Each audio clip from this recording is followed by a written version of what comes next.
Hi everyone, I am Khalil Ahmed, Assistant Professor of Physics, and the outline of my presentation is central force.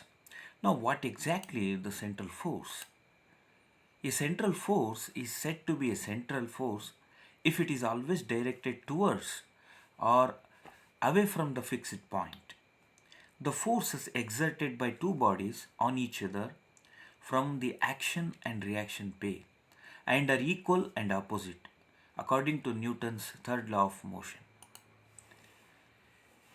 The motion of a particle or motion of a body in a central force field can be classified as bounded motion and unbounded motion.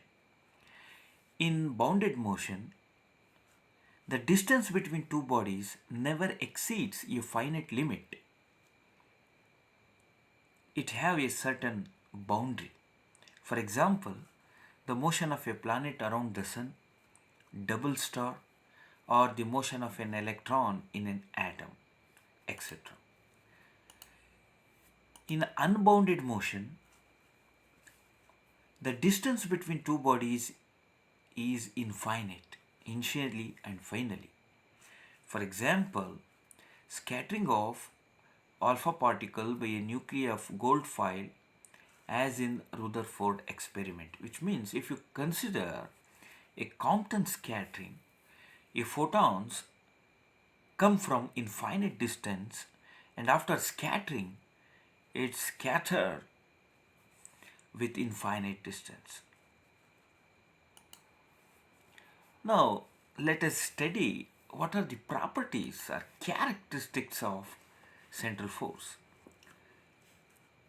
The first one is the angular momentum is constant.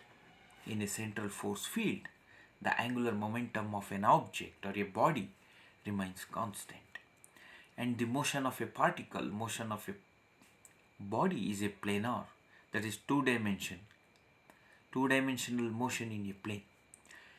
And the central force is conservative force, which means it is a path independent. It only depends on initial and final path. Example is electric force, gravitational force, elastic force, etc. are the example for conservative force. Non-conservative force means it's a path dependent, initially and finally. Example friction, applied force, etc. Aerial velocity is constant. It is a very important characteristics or properties of central force, which means from Kepler's law of planetary motion is nothing but Kepler's second law, law of area. Aerial velocity is constant. Now, what are the examples of central forces? Uniform circular motion is a central force. Force due to gravitation is also a central force.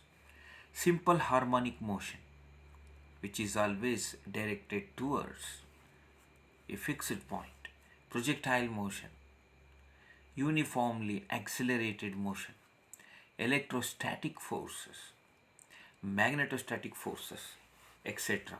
These are the examples of central forces.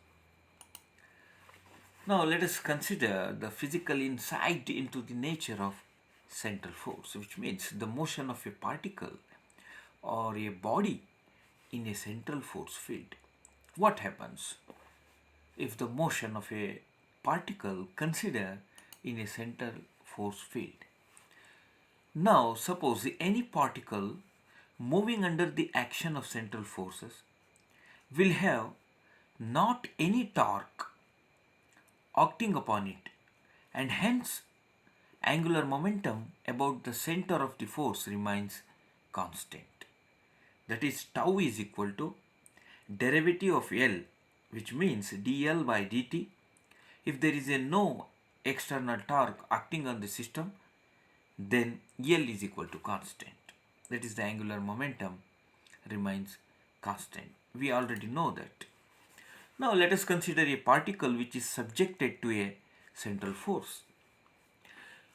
Now this central force is a function of this position vector and r cap.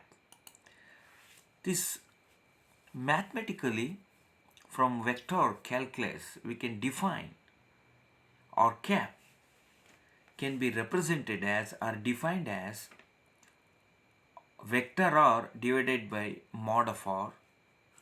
We know that the torque acting on the particle is given by vector tau is equal to vector r cross vector f. Now you can substitute that value.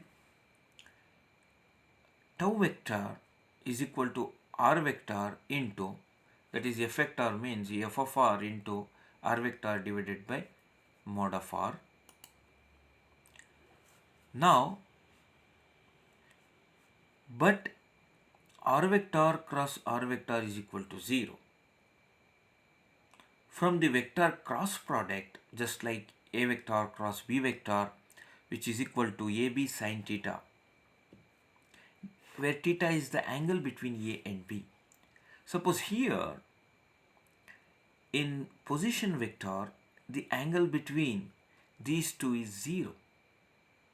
If theta is 0, sin theta is 0. Therefore, a vector cross b vector is equal to 0.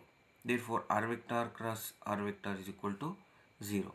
So, this term becomes 0. Then, the torque is equal to 0 or tau is equal to 0.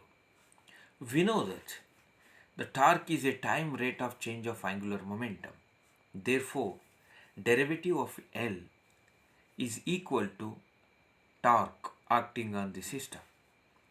If torque is 0, then the angular momentum remains constant.